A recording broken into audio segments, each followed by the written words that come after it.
नमस्कार, जनसारथी न्यूज में आपका स्वागत है।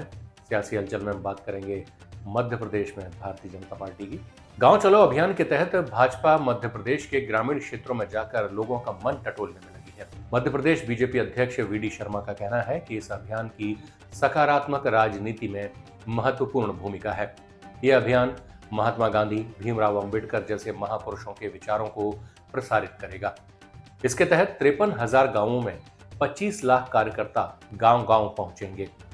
उन्होंने कांग्रेस नेता राहुल गांधी पर टिप्पणी करते हुए कहा कि वो इतने मंदबुद्धि हैं कि 140 करोड़ लोगों को बेवकूफ समझते हैं। कांग्रेस के लोग जो कूद-कूद कर भाग रहे हैं, वो उनकी मंदबुद्धि के कारण ही भाग रहे हैं।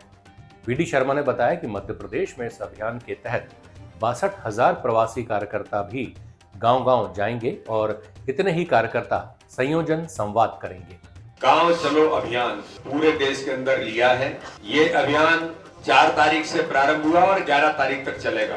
गांव चलो अभियान के निमित्त मध्य प्रदेश में भारतीय जनता पार्टी ने 9, 10, 11 यानी आज, कल और परसों 3 दिन भारतीय जनता पार्टी के सभी कार्यकर्ता, पूरा नेतृत्व 24 घंटे गांव में रहकर गांव चले अभियान में पहुंचेगा।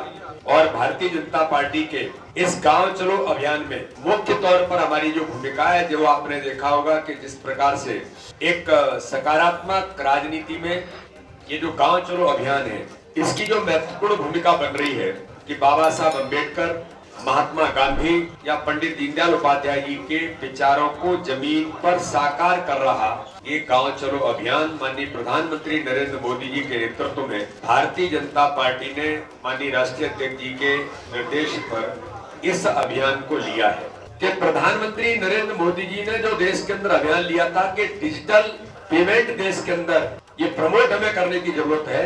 हमें भी प्रधानमंत्री बार बार इस बात का उल्लेख करते हैं, लेकिन मैं सुबह सुबह चाय की दुकान पर छोटे से गांव में एक छोटे से चाय वाले को जब चाय पीते हुए मैंने पूछा कि क्या आप डिजिटल पेमेंट करते हैं, तो उसने कहा कि साहब हम तो डिजिटल पेमेंट आज से नहीं बहुत लंबे समय से कर रहे हैं, जब से प्रधानमंत्री जी ने इसकी शुरुआत की है। मुझे ऐसा लगता है कि उनकी बुद्धि, अब मैं कुछ गलत शब्द तो नहीं बोलूंगा, लेकिन वो इतने मंद बुद्धि के हैं कि पूरे भारत के 140 करोड़ लोगों को वो बेवकूफ समझते हैं। एक इतने बड़े राजनीतिक दल के राष्ट्रीय नेता इस प्रकार की भाषा बोले हैं, ये उनकी नासमझी ही इसको कहा जा सकता कि कोई भी लॉजिक दे रहे हैं, ये लॉजिक है कोई, और किसी जाति विशेष पर, किसी जाति के बारे में इस प्रकार की बात कर रहे हैं, आप जनरल कैटेगरी के बारे में किस प्रकार की बात कर रहे हैं, फिर ओबीसी पर आप किस प्रकार की बात कर रहे हैं। ये मंद बुद्धि है उनकी, और जिसके कारण से इस प्रकार की भाषा बोलते हैं। मुझे तो ऐसा लगता है कि कांग्रेस के लोग जो कूद के भाग रहे हैं, ये उनकी बुद्धि के कारण से कूद के भाग रहे हैं कि क्या करें, यहाँ करें क्या, यहाँ तो यही चलेंगे और हालात इनके ऐसे। तो कांग्रेस के देश भर के नेता, इसलिए हमने कहा कि कांग्रेस अब अप्रासंगिक हो गई।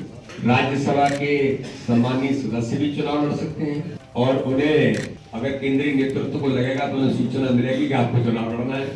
तो इसलिए इसमें प्रदेश इकाई को किसी प्रकार का राज्यसभा के चुनाव की दृष्टि से हमारी जो प्रोसेस है वो कर रहे हैं, पैनल तैयार करना, कौन कार्यकर्ता इसके योग्य हो सकते हैं, समाज के कौन ऐसे लोग हैं जिन्हें राज्यसभा में जाने से इस प्रदेश को लाभ मिलेगा, तो उसकी तैयारी हम जरूर कर रहे हैं। लेकिन कौन प्रत्याशी होगा राज्यसभा का, ये केंद्रीय नेतृत्व तय करेगा, उसमें मानी ज्योतिरादित्य सिंधिया भी शामिल है।